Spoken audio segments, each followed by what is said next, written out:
of Sundays with Sam. That's right. Which is the plural of Sam. That's right. It's like data for datum. Ones you didn't know. Sam for Sam. I didn't know that. You didn't know that one? Datum? Datum. Like that's the plural. Like a single datum, like a quantum or quanta. Curriculum, curricula. It's the same. Curriculum sounds right. Datum doesn't. Is datum singular or? For data, yeah. That seems unnecessary because you're always collecting more than one thing. Yeah, so it's always data should always be plural. Yeah. Who needs a line of datum? I don't know. Couldn't anything be datum until maybe it for somebody who does their own research, they may just need one single point of data. I think it's of data still. Either way, okay. We'll dissect language later. Well, I'm excited to do this. We'll do a quick little intro because no one knows who we are. We know. Maybe I should intro you and you can intro me. Yeah, that sounds reasonable. I'm keeping that sounds reasonable. I'm gonna see the problem with that is that I'm gonna miss all your facets there. You are. So I'll intro you first so that you can really build the guilt. Yeah. Of things you're gonna miss out. Okay, that's fantastic. Okay, so Sam Silverman I know your name is a comedian, but you're also a professional out in the world. Comedians are professionals, but even the most professional comedian. You're a professional. Yeah. There's an upper limit of professionalism within comedy, I gather. Yeah. Yeah. That's it. Yeah. Anyway.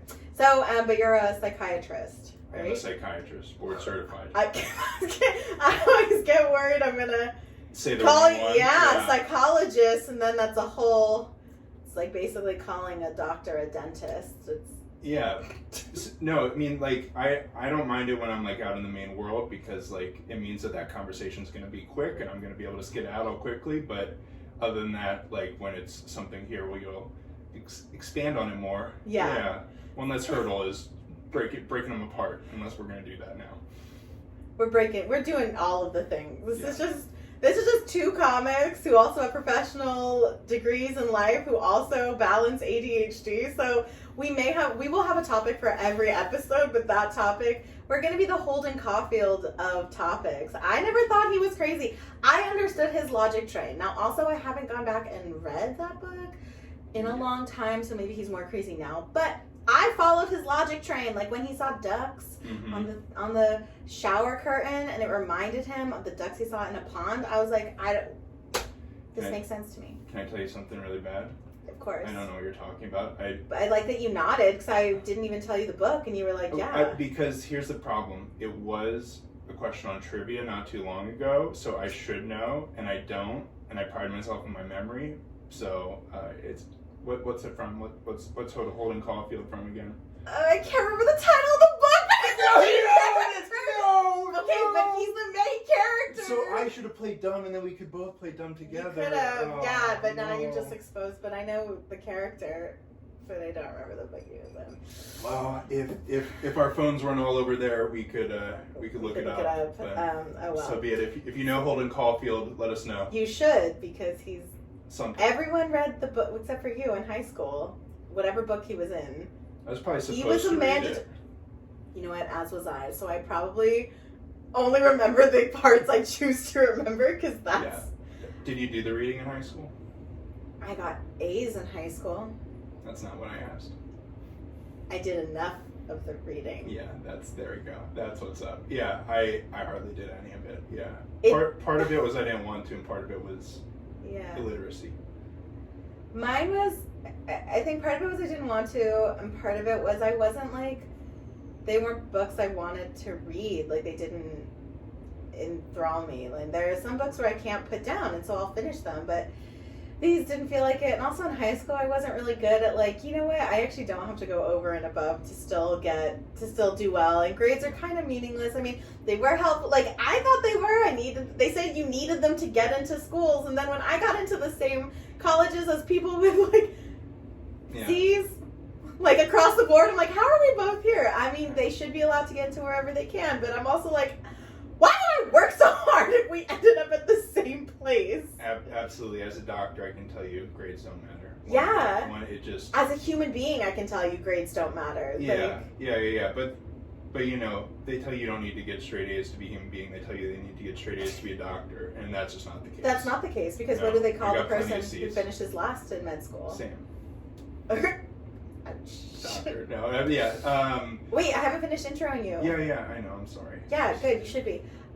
So you're a psychiatrist, you're a comedian, you're off the market because you're happily married, not just married. That's right. Yeah. Doubling down on the yes. Yeah. I can't wait to see my body language when you said that. Happily. We don't need to get tense. And you're also a dad. That's right. That's right. We're in my son's room right now. We are. That's so. But it's so lovely. Like it's. I guess I don't know why I sounded surprised at that, but I like all of the like paraphernalia on the walls and the travel inspired things. This is my first time in your son's bedroom, so I'm treating him like a human being. So I am judging the room and the decor and the layout, and know that some of that reflects mostly on his parents, but it's his room, so. Parent, mostly on his mom. You've seen my physical upkeep. That's the reason why you're like, oh, it looks lovely. It does look lovely. That's surprising. It's put together. Yeah. Unlike this. So, yeah. Anyway, yeah. Let's see, what other... Pick a category of something you'd like me to explain. About me? Yeah. Because those are generals. Yeah, No, you don't introduce yourself. Pick... My mental illness. Oh. I don't know. That's lengthy. Okay. We don't have time for that one. Yeah, that's... Okay, what I remember and what I recall, you are ADHD. I do have ADHD, but we've never discussed that before. Yeah. Maybe not deliberately, but there's been acknowledgement across the board. Then your wife told me that you have some autistic traits. Yeah. But they're so cool. I mean, I guess I shouldn't say but. They are just... I find them very cool. Like, you could win a lot of bets. You don't need to. You are a psychiatrist with a home. But, like, you could... Yeah. To be clear for everybody before you're filling in the blanks there, I have, a savant-like memory. So I'm able to kind of... Like Sheldon Cooper. Yeah, I'm not quite that good. He has, like, a true eidetic memory. I don't have an actual eidetic memory. But you can do the 500 club baseball home runs. Yeah, I can name 515. everybody. There's nobody on 5. Oh, see, I don't even... 511. I know that there is someone with that. Yeah, that's Mel Lott. I have nothing to corroborate, but that sounded confident. I don't even... Hopefully a listener has gotten this far and is able to confirm or deny that one way or another. Fact. Yeah. But yeah, that's your general... Oh, is there more? I'm sure there is. So the biggest thing is compulsive? Yeah, I have OCD big time. Okay. Yeah. That's... Yes, right. You talk about... this is all stuff you talk about publicly, though, so... Yeah. Also, you asked me to do it. That's right. Also, you're really tall. I don't know if that's like a mental illness or not, but I feel like you feel like you deserve the space that you take up. Do I feel like I deserve the space I feel like I take up? I feel like I don't feel like I deserve the space. That's I have low self-worth. That's the other thing to keep in mind. Yeah, but no, I'm 6'5", which is weird. Yeah, because you give off 6'1" energy. Yeah. Like it's tall, but like every time you tell me 6'5", I'm like, wow, you're practically 7 feet tall. Yeah, part of it is that I'm proportioned like a normal human being. That's true. Yeah. Yeah, I'm not stretched this way. I'm stretched on the corner. You know, that's the way it operates. Yeah. I feel like and you're a transplant. You're not from. Yeah, I'm from Baltimore. Yeah. Yeah.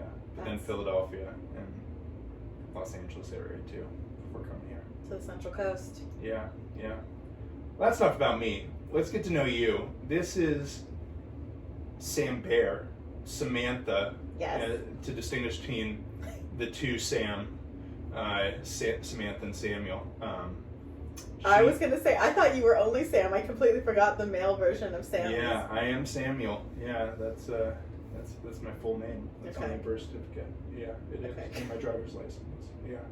Yeah. So Samantha here is the funniest Santa Barbara comic named Sam in all of Santa Barbara. Yeah, and that's Santa Barbara twice. And I would argue maybe the funniest comic in all of Santa Barbara, but there's some other great comics out there, not to disparage them at all, but certainly funnier than me. She is a mental health professional as well. Yeah. You have your MPH, right? And then you also have another master's, is that right? No, but I appreciate that. I'm pursuing getting a counseling credential for alcohol and drug counseling. That's right. You're pursuing getting that credential, but you have worked in that field for quite some time too. For a decade. Yeah. So you have a lot of clinical experience too, in addition to that. Yeah. Yeah. Works with a lot of people with bipolar disorder and co-occurring mental health disorders and schizophrenia and drug and alcohol dependency and all of that. I'm familiar with some of that. Some of that? Yeah. About. And Sam runs her own shows here in Santa Barbara, Bear Cave Comedy. Go check them out. Fantastic. You're a comedy coach. Mm-hmm. Coach me. Yeah. Which is awesome. So if you think I talk slow now, you can imagine how slow I talked before I met Sam. Why? Yeah, this is sped up. Yeah, I know. This is on fast forward, 100%.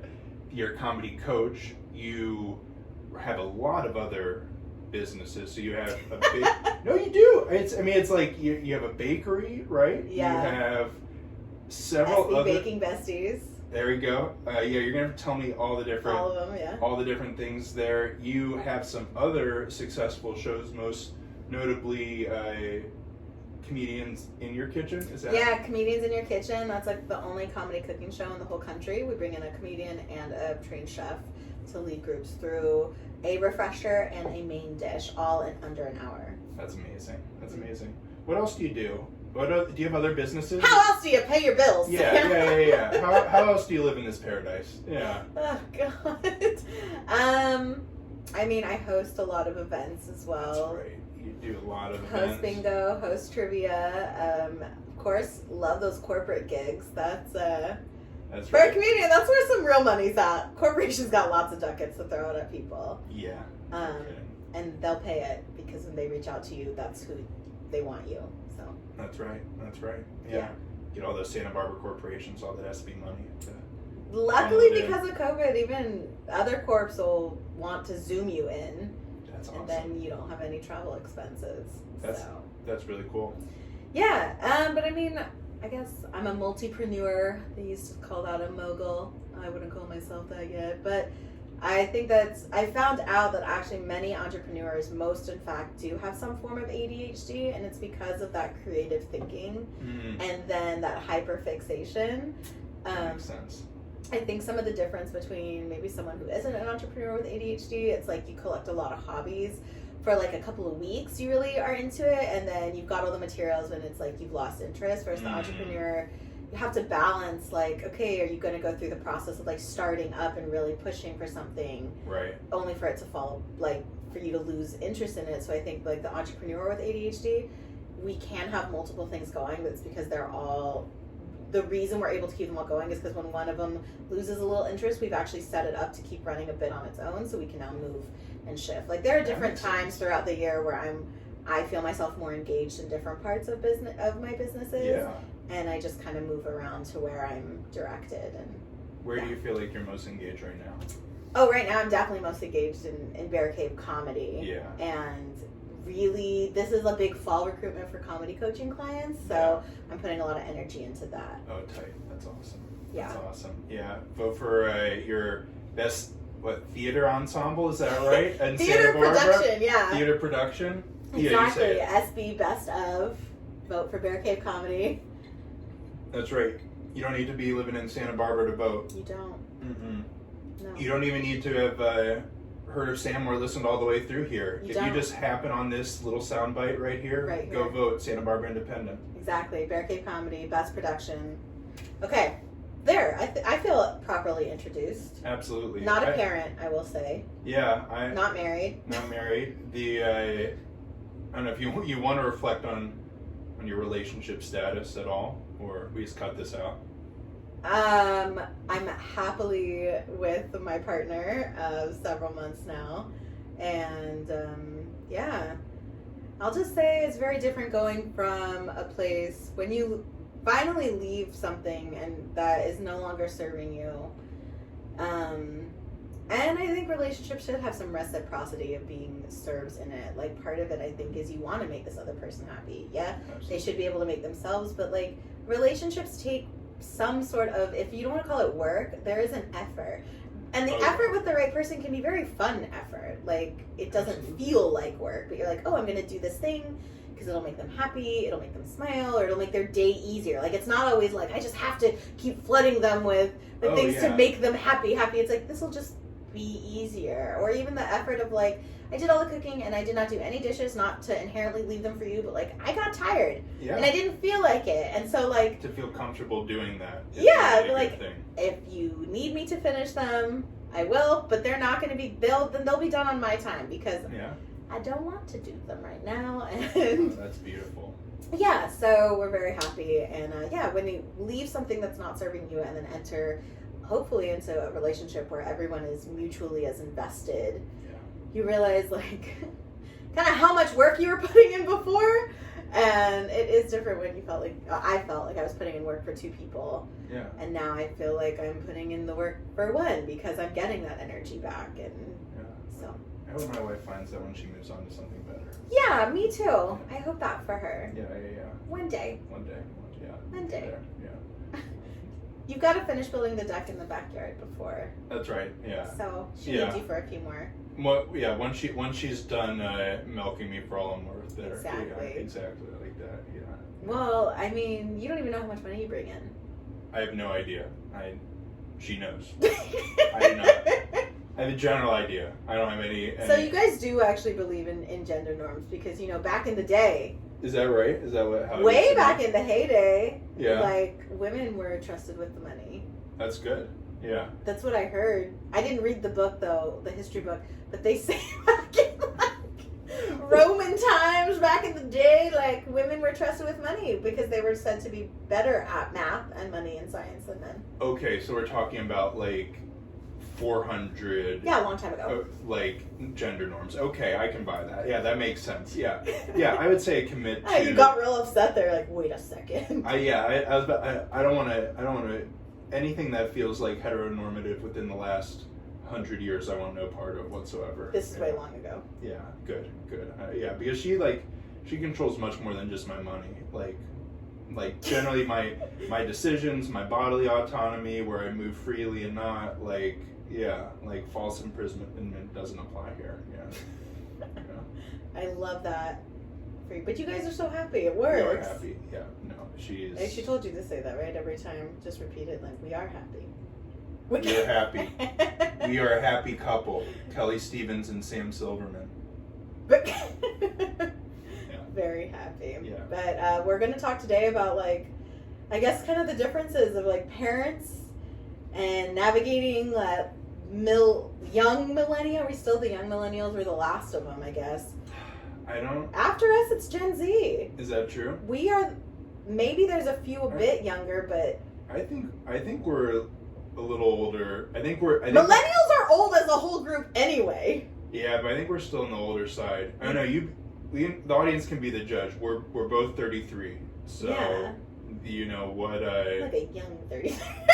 I'm a young 33. You're an old 33. Ouch. Yeah. I just turned 33 years coming right around the bend there. Whoa! I didn't mean like that young. I meant like I am a young. I feel like it. Wow! You really threw me under that bus. I know. Yeah, that's right. Sam is 9 months older than me. Jeez.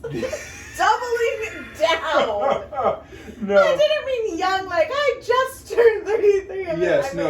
You are a very young 33. You are a young 33, that's real. You're a young 33. I'm like an old 33. Like, you live a young person's life and I live an old man's life. The fact that you say young person makes you sound old.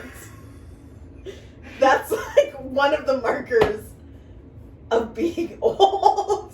is you have to differentiate young person. That is an 80-year-old man thing to say. You live like you still got a spring in your step. Yeah, I bet you wake up and your back doesn't even hurt. Yeah, I live like I've lived too much life. Yeah. You've lived a lot of life.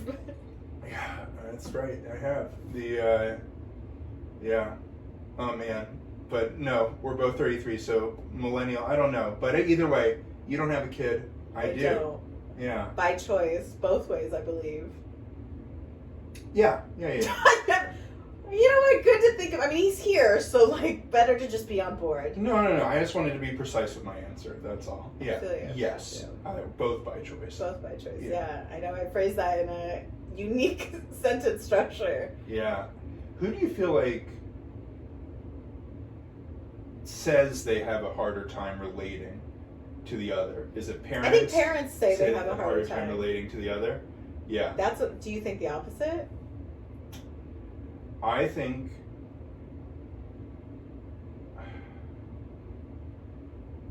no. I think that parents say it more.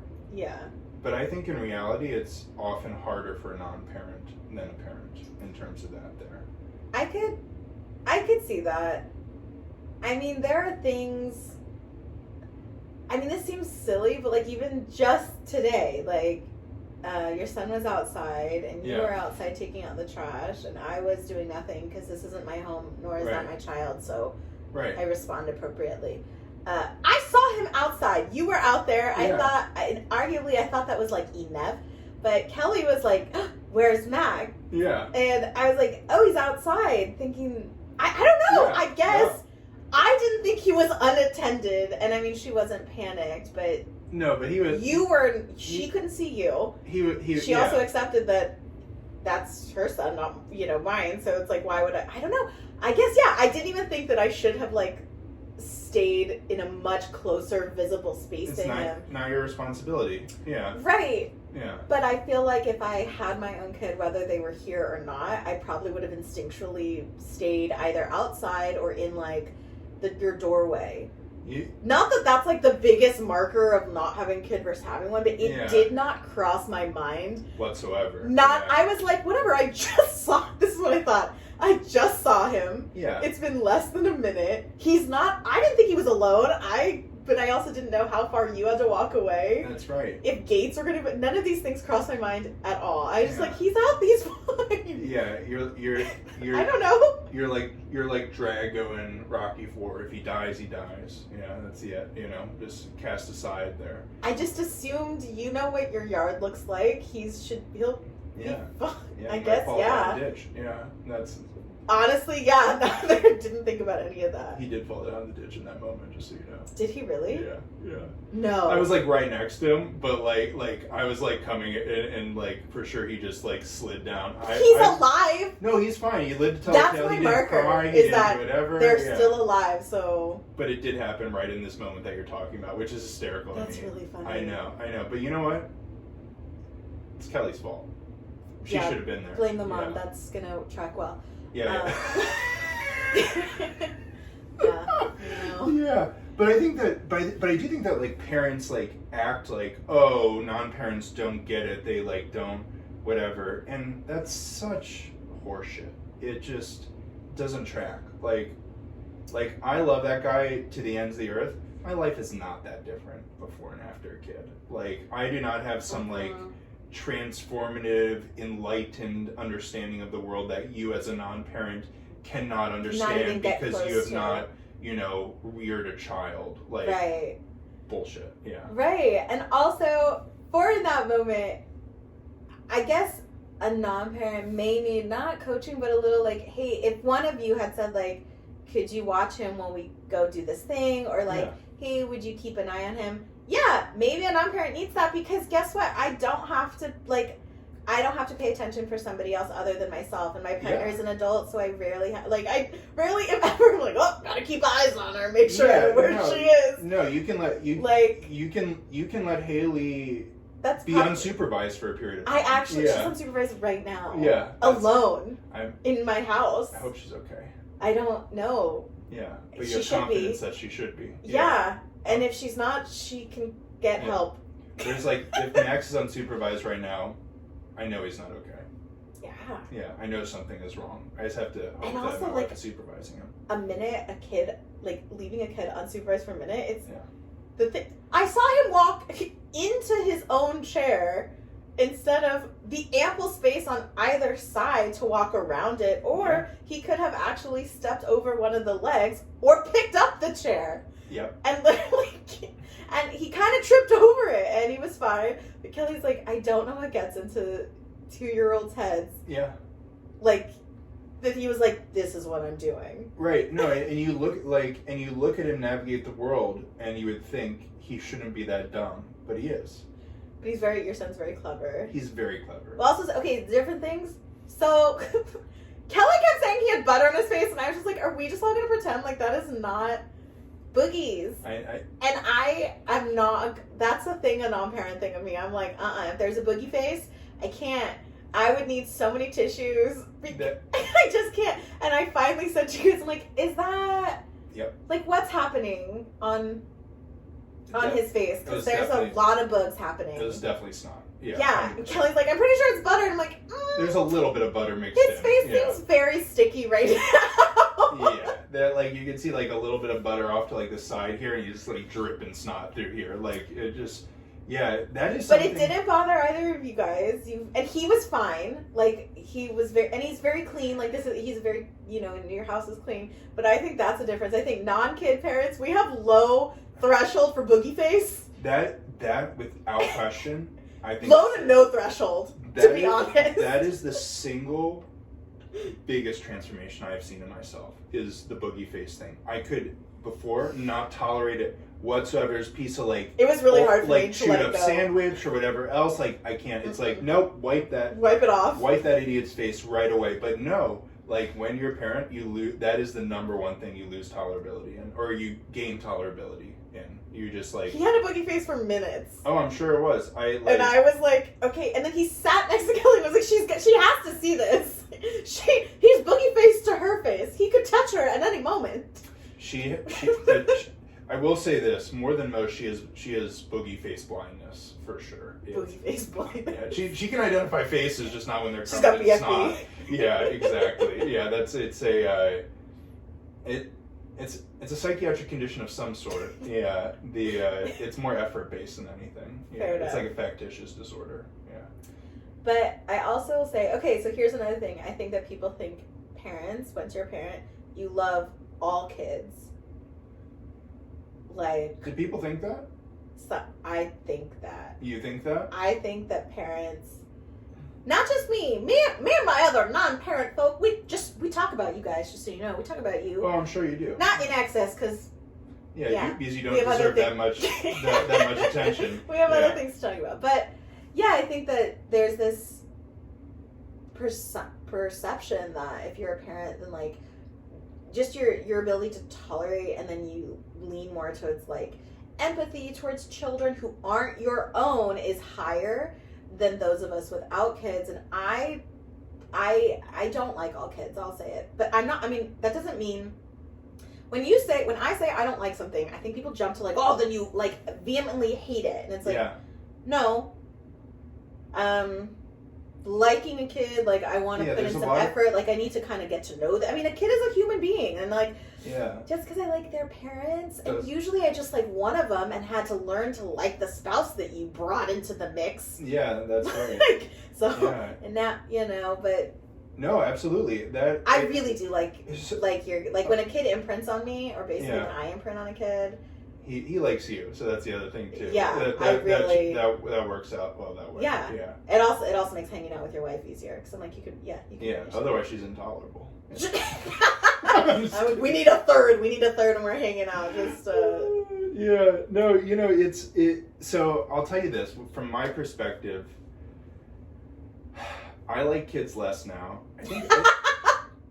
That's great. Across the board, and this is the reason why I think some comics have done bits on this, so I can't remember who has done it, but it's the idea of, like, other kids are threats to your kid. Like, every kid is like their safety, or Just in general, theoretically, they're a theoretical threat. Like fair, like, and kids are mean. And kids are mean. Like adults are mean, but we're a little better. Like even when I'm like talking to Kelly about like having a second kid, it's like I don't know if that kid's gonna be a sociopath or not, and like I don't want to bring that into Max's life. He's so great. I know, and so that's the idea. That's the threat of children. When you have a really good first one, right? It's like, do you want to roll the dice and mess this up again? Yeah, like it could. That's be what bad. I think. Because if you have like a child that's harder.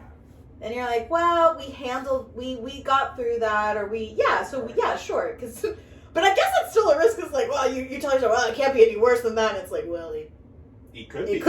It can always be worse. Yeah. I hope that's how you tuck your son in at night. Just go, it can always be worse. Yeah. Sweet dreams. Sweet dreams. Yeah. Right. In a breathy voice. That's how I validate, his pain, where he's like crying about his stuffed animal. It's like, oh, your stuffed animal's torn. It's like, oh, well, could always have 2 stuffed animals broken. Don't actually validate his feelings. Just tell him it could be worse. It could be worse. Yeah, rub some dirt in it. Yeah. That's how I parent. You know that. Right. Well, that's how millennial men deal with their lack of feelings or. Mm-hmm. Yeah, just to be clear, audience, I am not that way. I'm very much the antithesis of that, which is why I hate it so much. But yeah, I think so. Every single kid is theoretically that same kid that I'm bringing into his life. It's like it's a threat. So I got to be on edge a little bit more. And I'm also always looking at these kids now and thinking who's a budding sociopath? Who I am. Yeah. Parents out there, sorry. I am evaluating your kid as they're playing with my kid to no end. Nonstop. I am taking psychological inventory. I mean, so am I, but I'm also not around kids a lot because I don't have them, and I think it'd be odd if I spent a lot of time. Well, yeah. Unless that's how you end up on a registry. Unless I worked in a position where I was around kids. But you're just a curious kid observer. Oh my god, that sounds like the creepiest thing. Like the worst username on Tinder. Oh god. Well, my mom used to say that about one of my brother's friends actually when he was a kid. That she said he had trouble in his eyes. That he just always looked like he was dead. Yes. Yeah. And when she pointed that out, and this kid did get into a lot of trouble, more than. He got into it felt like intentional trouble. You're doing things that are dangerous, that are malicious. You're trying to rope other kids in to get. So I guess I'm validating now. Kids can be a threat. Yeah. It sounds like you're. I don't know what happened to this kid because eventually my mom did start to try and phase out. Yeah. She was very good at supporting us and who we wanted to be friends with, but she was also, when she had more control over our time and stuff, would put now looking back would put definite barriers in between us and people that she maybe wanted us to keep a little distance from. It was never no, you can't see someone. Luckily, I don't think either my brother or I had friends like that. Yeah. But yeah, no to more sleepovers. That was that would be the first thing to drop. Absolutely. Then they can you can only hang out with them if they come over to our house. You can't be under their parent supervision because usually their parent is a problem too. If you're seeing the kid like that, usually there's sociopathy in the gene pool up above. Yeah. Well, nothing happens in a vacuum. No. And so just things that make it a little bit more challenging. Yeah. And then eventually it's then you're only seeing them at school. So then you still have that friendship there, but yeah, it's starting to fade out a little. Fade out. Yeah, my mom was real good on the slow fade. Yeah, that's good. Smart. Your mom's on the ball on that one. Yeah. I mean, I have a dad too, but he was working hard. And he was just are the kids alive? He basically parented a little bit like how I non-parent. But Max is alive. Right. Maybe did he? I don't even know. He seemed fine when I saw him next. No, I mean both instances. I saw him outside. He didn't fall head over first, but to be clear, so I have a V ditch in my yard that's probably 1.5 foot deep, and he definitely slid down into the bottom of it for sure in that moment. Yeah. But that's why I put in the boardwalk on it, so that way he doesn't do that It doesn't anymore. do that, yeah. So it's really my fault because It doesn't anymore. do that, yeah. So it's really my fault because I should be working You know whose fault it's faster. not? It's not mine. No, it's definitely not yours. That I can. That's for sure. Yeah. I am glad he didn't get hurt. I probably would have either made myself feel guilty or just been like, dang, should I have? You should not have felt guilty of that. Yeah, that's ridiculous. See, if I didn't feel guilty, then I probably would have at some point asked you or even Kelly, like, should I have been watching him? And I think that's the thing where I think the discrepancy between like a parent and a non-parent, because I feel like both of you or parents would think like, yeah, you should have, you know, I mean, maybe not in that instance, because obviously like you guys are like, this was such a small moment. I feel like I'm talking up like, oh, he was alone for so long. Yeah, it was a moment in time. You were there, Kelly was there, but I feel like when Kelly and I went out to lunch accidentally, adults, if you're an adult around a kid, regardless of your parental status, it's your responsibility to like make sure that they're okay. And I'm like, his parents are here. Yeah. I want to know. Let me tell you, I walked, the kid was not in my line of vision, and I didn't even think about him, and that seems mean. But you were right there. No, I think that... it doesn't seem mean. It does not seem mean at all. I think Kelly and I would not expect you to watch after him, but I do think there are a lot of parents that would. That presumption. Yeah, exactly. Or assumption. I don't know which word. I think it's presumption. I don't know that. I don't know. One of the two. One of the two. You made assumption of sorts. Yeah. That like you're the adult. You're an adult. Yeah. So you should know what's up. That like if a parent walks away, you are default in charge of this kid's safety. Yeah. And I mean, yeah, depending on a place, like if we were out walking on like the Douglas Preserve because there's a cliff face. Yeah. Yeah, well, one, I'd be like, I don't know why you both are like walking away. Yeah, where are you going? It's like, you're leaving me and Max here. Like, what's going on, guys? Yeah. Yeah, then of course, and that's just because, that's dangerous, potentially. This was like the backyard, which that's the thing. I just don't see those dangers everywhere, and they are. They are there. Yeah. And I'm just like around the corner at all times. Yeah. Yeah, but I don't know. I think that parents start to think that like a non-parent adult is.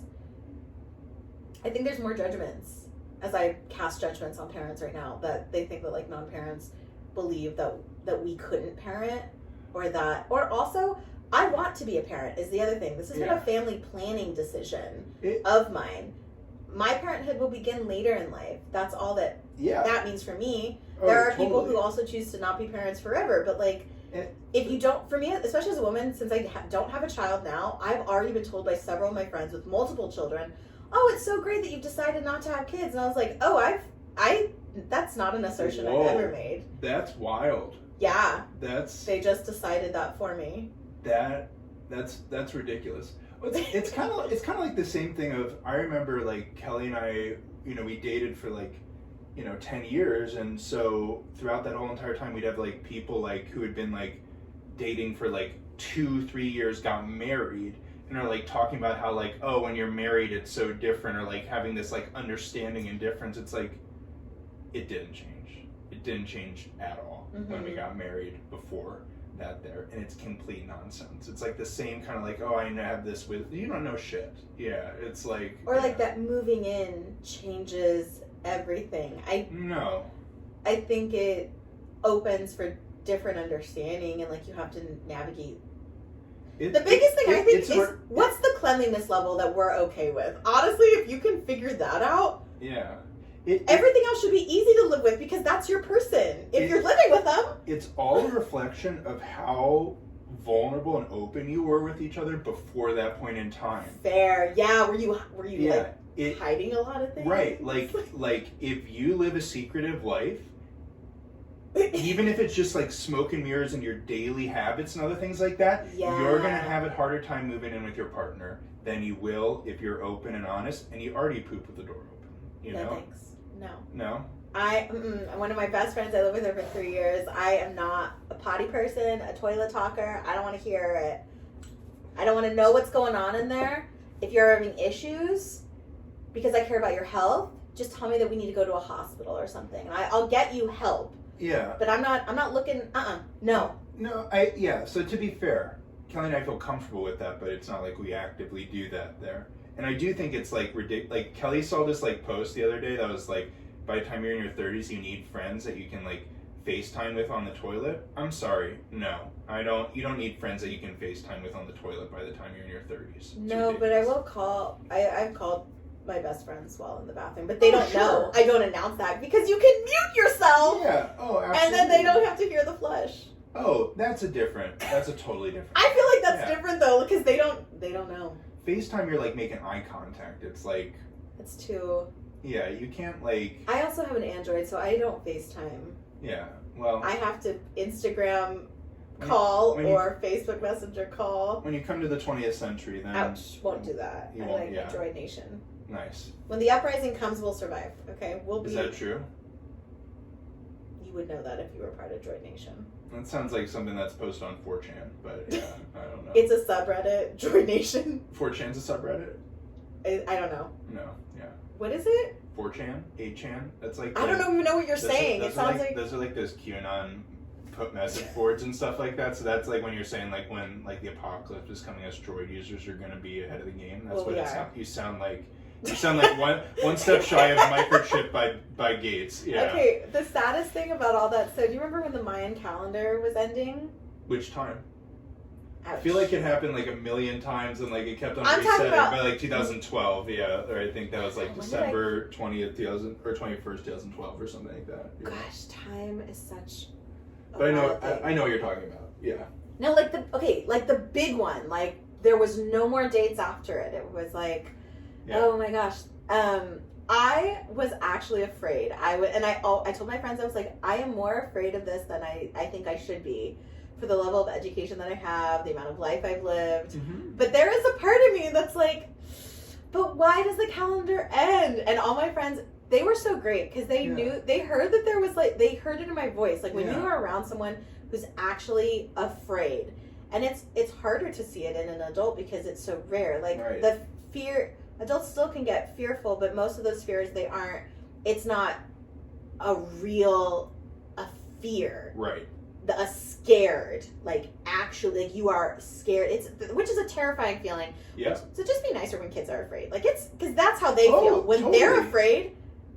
They're actually afraid. They actually believe it. Exactly. So no one made fun of me. They were because they could hear it. They were like, we feel bad kind of that there is a part of you that like. That you were so stupid afraid. in this moment. Yeah. And so like making fun of you is not going to help or be like a mean, nice friend thing. They're like, okay. So that year leading up, I kept talking about, because there were signs everywhere. I'm like, I hate this. Not signs like from the universe. People were renting out billboards that were like, the Mayan calendar's ending. Like, this is not what I need to see right now. So on the day that apparently the world was supposed to end, according to the Mayan calendar, I was like, I want to go to Disneyland. This is where you want to go. This is where you want to go out. Now I was thinking like a very big corporate decision, but I didn't have to pay for my ticket. That's the whole thing. Nice, yeah, that's okay. So I was just like, I want to. Yeah, I just figured it says it on the ticket. Yeah. The happiest place on earth. Absolutely. If the world's gonna go. This is where you want to be. I suppose, yeah. So I had a friend, we went, and then my best friend in the whole world, she texted me at some point during the day and was like, just so you know, it's already tomorrow in the Philippines and everything's fine. And I was like, I didn't even think about time zones. Yeah. And how it is tomorrow. Yeah. Like the world. How much reality testing were you doing during this psychotic phase of your life? Probably not enough. I don't know. Clearly not enough. Reality test, like how much are you like throughout this being like, oh no, it's probably not right. I know that's probably not the case. Oh, a lot. Okay. A lot. Because I was but there was a part that was like, but what if it is? And that was the part that was the fear part. But no, and that's why I think my friends were very helpful through it. I didn't have long conversations with them. I was just like, I wish there was no part of me that believed this. And then like, I don't know, the month before, our friend was like, you know, our calendar ends. Our calendar ends. Yeah. Every year. Mm-hmm. I'm like, what do you mean? Like, a calendar ends on the 31st of December. Right. Done. There's no more days in that year. And I'm like, but then a new year starts. Like, well. Who decides that? Yeah, and that was probably one of the bigger. Yeah, our calendar is just arbitrary based off of like a set start end point. When I found out that time was arbitrary, time measurements, everyone just agrees. Yeah, an inch. We just agree that that's how big an inch is. Yeah, absolutely. My mind was blown. Yeah, the time, like, who decide? I mean, well, there are reasons for that, but also those reasons were just something that everyone agreed on. That there's 24 hours in a day. There could be 75 hours in a day. Yeah, that's yeah, why that's there's 60 seconds in a minute? What? Maybe there's 30 seconds in a minute. Like, yeah. Why is a second as short as it is? And I think there's a lot of different confusing base systems, which I think is another whole issue. They're not all base 10, which I think also makes it a little bit more difficult, but I could be wrong. So that's what people without kids talk about. Is that time is a construct, that measurements aren't real. We talk about it while dressed in maids' costumes while going to a Titanic exhibit. Yeah. Because that was a real conversation. We still think about that, but then... You don't have the time to talk about it. Well, there's just one more step, which is like, God, I have this crazy thought in my head, and I hope that little thing doesn't get those same type of crazy thoughts. See, I don't even... Yeah, but that's the next thought that goes to my head is like, I have like, with like OCD, I get all sorts of weird magical thinking stuff like that I'm like reality testing, like saying, no, that's not really what's going on. And I just like hope like that like the poor little buddy doesn't like worry about all the ridiculous things that I have over my lifetime. Well, that's great. Because I have anxiety too, so that's definitely something, which I found out my brother doesn't have at all. I mean, I'm like glad he doesn't, but I was also like, really? I'm super jealous. Yeah. I was like trying to be vulnerable with him and explain what it's like, and I was also trying to open up the conversation in case he'd never felt comfortable sharing that he had it. And I was like, just so you know, if you ever wake up and have, like, if you wake up every morning and your brain is already moving and you're thinking about things you did wrong, or what you could do different, that's really normal. And he goes, no, I've never felt that way ever. And I go, no, it's okay. You can when it happens, just like in the mild ways, not the intense one. No, still no. Yeah. And I go, wait a second, you don't replay conversations from 10 years ago, 5 years ago, yesterday with a stranger? That is one of the hardest parts about having anxiety and being a high functioning person is that like you can go so long just thinking that everybody experiences this nonsense because it appears that you're kind of functioning the same as everybody else. Everyone else, yeah. That's not what's happening. Mm-hmm. Yeah, it's like totally, your mind is just going up the wazoo and that type of stuff. Yeah. That's a whole... Yeah, I like my mom, I one episode we have to bring this out here, she brought this like little notebook that I had written in when I was like in second grade and like talked about like stuff in my inner thoughts or whatever else. Mm-hmm. And like it was like a pretty benign prompt and all of it is just like insane anxiety. Just like, I'm having all these nightmares at night and I'm worried that this monster is going to get me and I'm worried that my family's going to die and all this stuff. And I'm like 7 and I'm like, that poor kid. Wow. Yeah. I wish he had found Prozac when at that moment. You can't give, can kids who are 7 take Prozac? Yeah. I mean like. Your voice went really high with that answer. Well, so we don't, there are a lot of, it's not always done as quickly and there are a lot of other things that people do beforehand and it depends for anxiety it may be a little bit different in how soon they'll get to that spot, but absolutely we do give kids Prozac. I don't even know why I asked it as if I had any judgment because I've never been on Prozac, but that doesn't mean I literally don't think about it. I just know to react like this. Prozac. Well, that's exact. So this is like that's wrong, but that's well, so I posted something about this not too long ago, but like Prozac came out in like, I think it came on the market in '86. So like you have to think, we still use it all the time for stuff, and we have a lot of good stuff that comes out today, which is like pretty similar to Prozac. But like you have to think that the stigma around Prozac is the stigma we had surrounding mental illness in 1986. Very true. So like you're reacting out of that place of like, however anybody is reacting, it's like depression.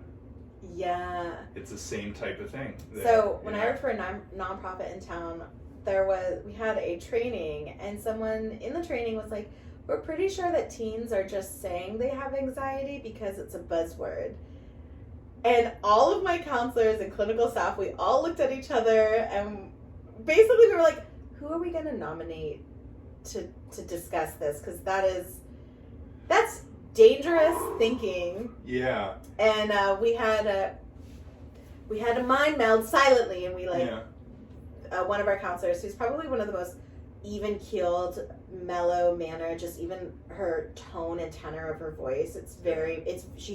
It's incredibly soothing, and just her as a person, she's got a very like soft aura glow. Yeah. All the counselors were great, but everyone counsels differently. I mean, the code switching that goes on, and even how I do it, like I am much more mellower in a counselor role, but still, if we were treating the same person or even in the same room, like even my mellow is still going to be much more like, because that's just how I operate. I can't fake that. So she was super calm. Basically, it was like, maybe more teenagers are saying they have anxiety because it's talked about more, and they're more aware of the things to look for and the things in themselves. And even if they're wrong, because adults also can be wrong when they are self-diagnosing. Oh yeah. They're opening the door for a professional to work with them and see, are you experiencing anxiety over one thing?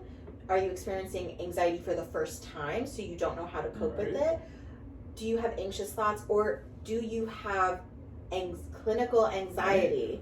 Like, because those are all different. Absolutely. And they're teens. There's a potential that they never really knew that those feelings were anxiety or were anxious thoughts. So they're just at the very least saying, like, I think I have this thing. Can someone help me? Yeah, they're like, noticing. I don't care if they're saying it because it's a buzzword. That's a kid checking in on their own mental health. Right, exactly. So we're not going to discredit it. Yeah, in my office where people are coming in for anxiety, still, I have way more people missing the boat on their anxiety, not recognizing it, not acknowledging it, than I do people actually acknowledging it. I have to like walk people through and be like, okay, we just spent half an hour where you were running around in a circle telling me how you don't think you have an anxiety disorder.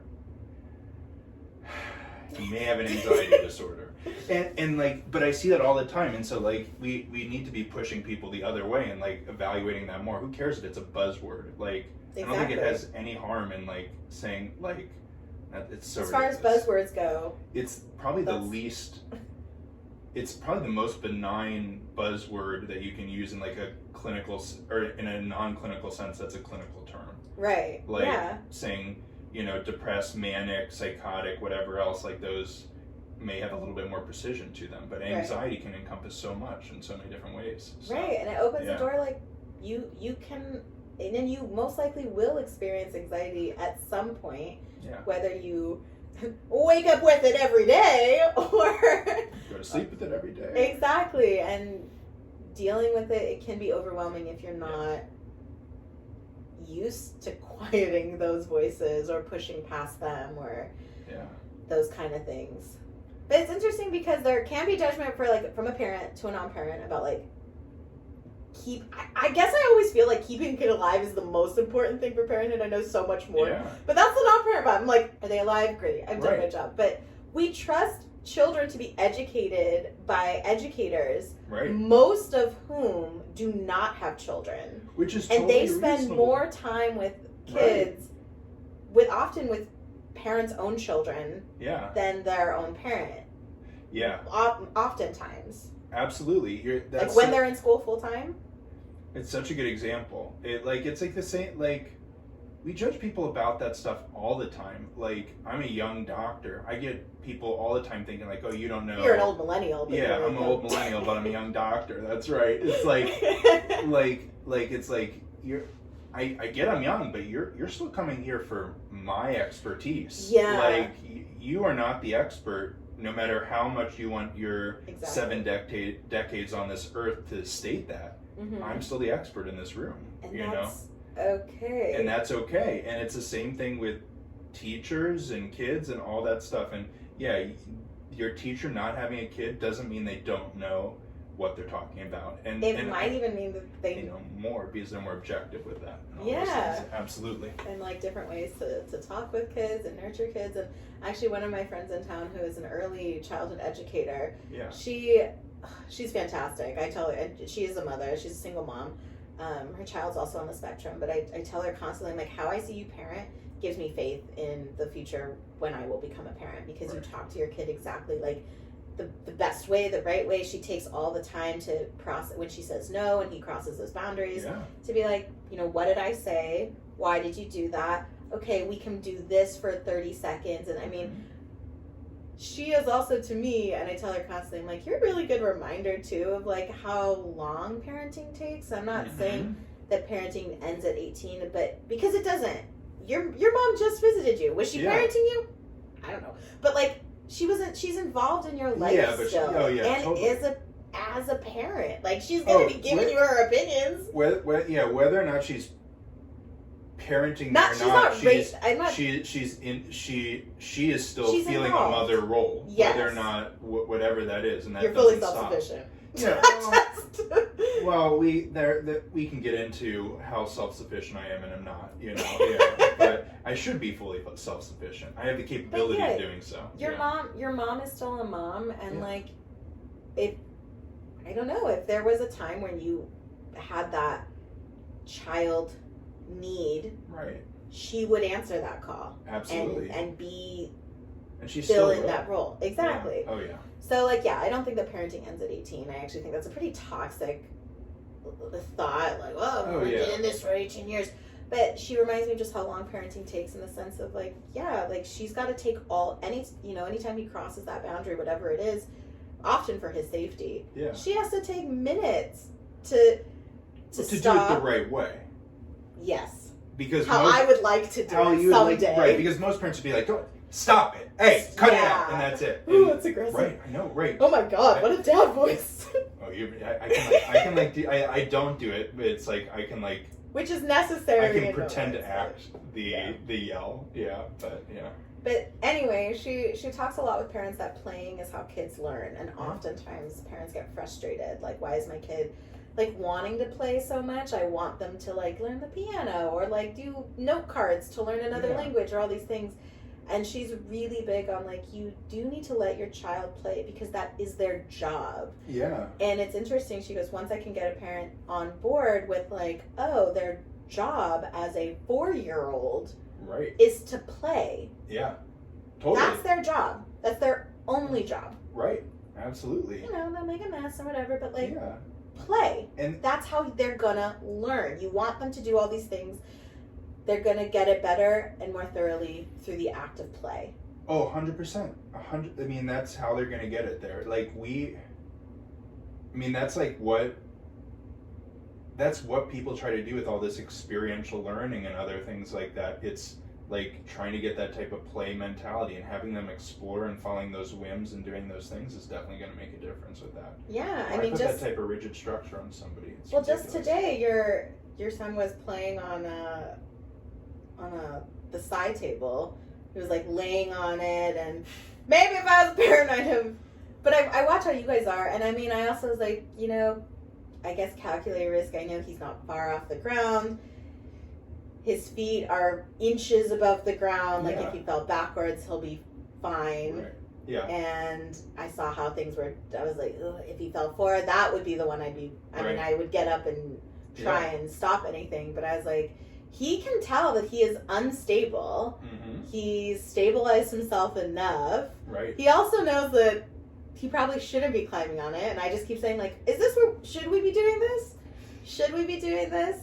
Yep. And then Kelly came over and kind of prompted the same way and ended up just holding the table more still, but continued to say, like, hey, we got it. Yeah, is this where you're climbing? And then when he was trying to kind of elevate and escalate to climb on other things, she absolutely stopped that, and he moved on. But like that was a form of play, and she let him play until it got to that place where he couldn't there. Yeah. Exactly. Absolutely. I think that's the way. Meanwhile, I sat on the couch and watched the whole thing and was like, maybe we shouldn't do that. Yeah, but I had eyes on him, which was an improvement from leaving him outside. Well, here's the other thing, though, that is tough, that puts you in this position. This brings back to the parent, non-parent, is like,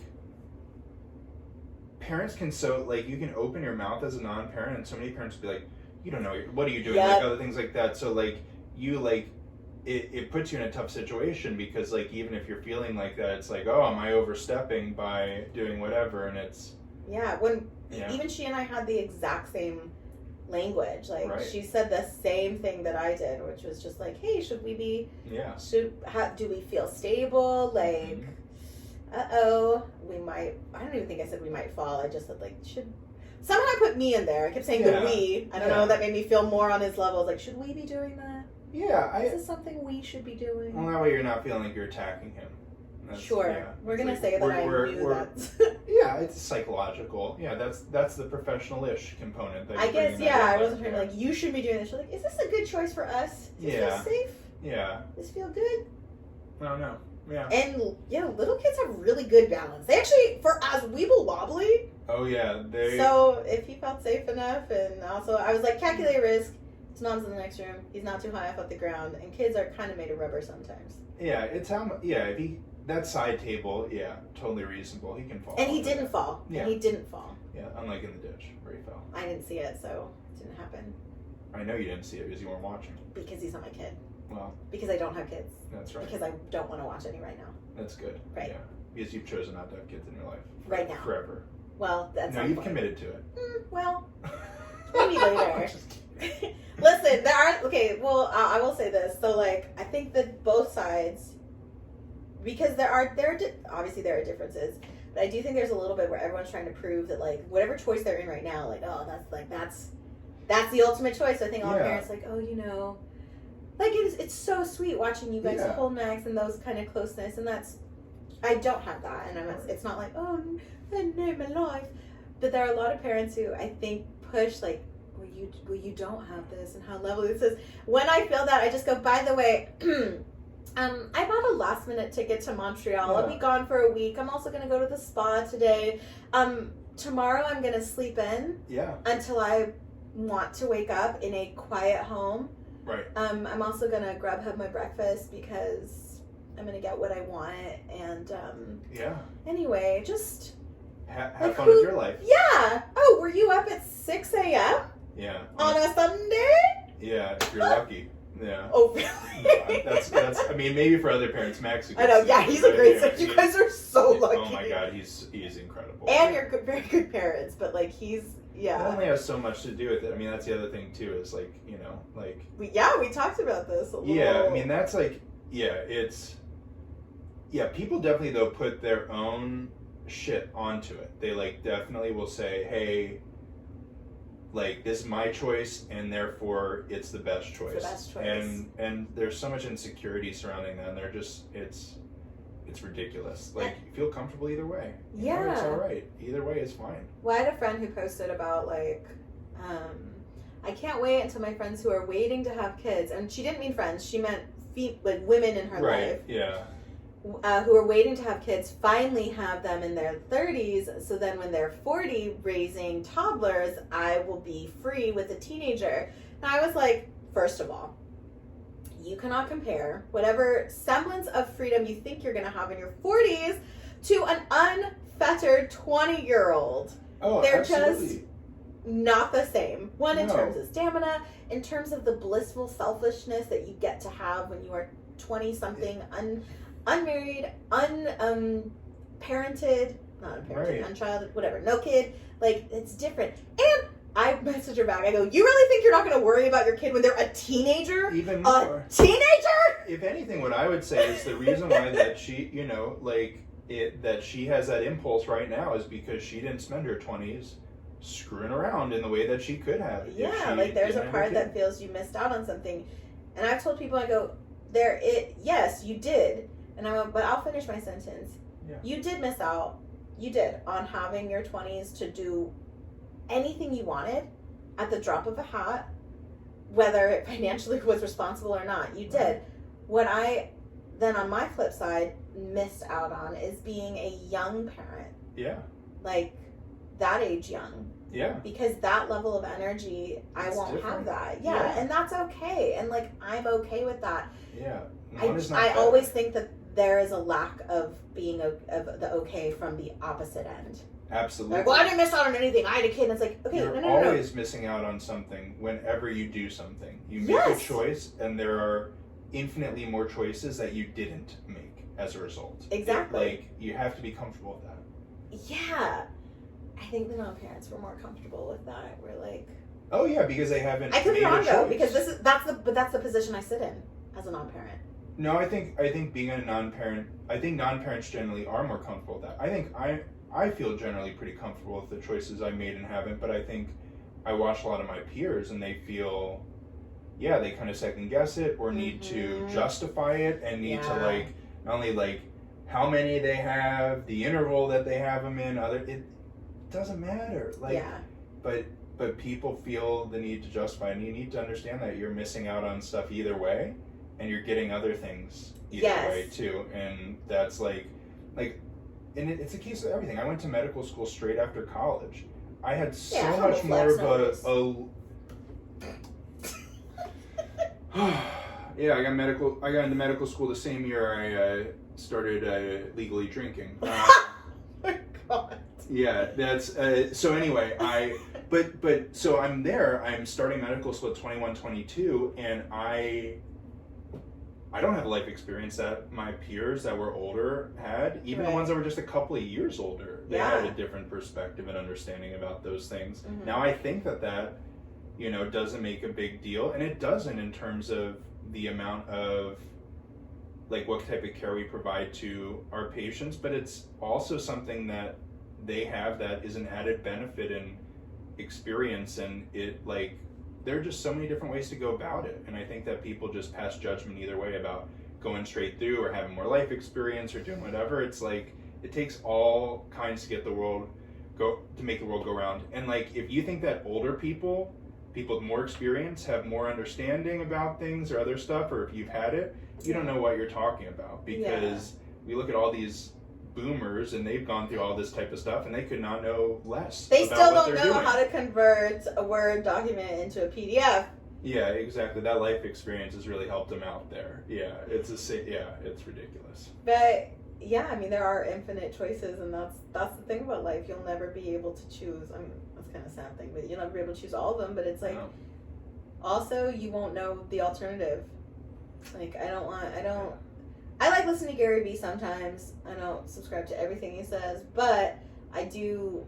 For someone with ADHD and can struggle with like, okay, I'm going to commit to this choice. Yeah, it helps with that intensity. It does, because he's like, once you make a choice, like you'll never know what the alternative. Like it's irrelevant because you've made this choice. So he talks about like he missed out on investing, I think in Uber or Lyft or something, and he was like, I guess he kicks himself a lot when he thinks about it, because he would have made, exorbitant amount of money. But he also says, but maybe also if I had invested at one point, maybe I would have been invited on like a plane to a trip somewhere, and that plane would have crashed. But the only reason I would have been invited was because of this. He goes, I have no idea what the next step or like what the effect is. Exactly. So he's like, I'll try not to think about it.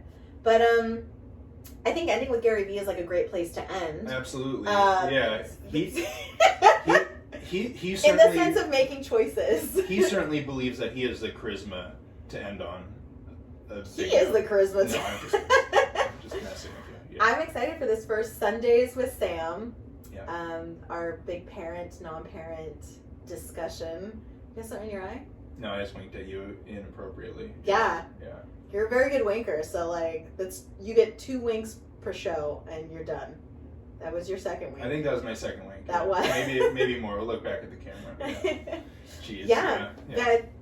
We're gonna be doing this every Sunday, different topics, and let us know what topics we should cover for the professional-ish. Yeah, things that you want a clinically type reflection. Yeah, comedically clinical reflection. Yeah, absolutely. Yeah. We know what we're talking about, but we're not going to necessarily talk about what we know. Exactly. Yeah. That was great. Was it? Good enough. Okay. All right, cool. I think we're good. I love it.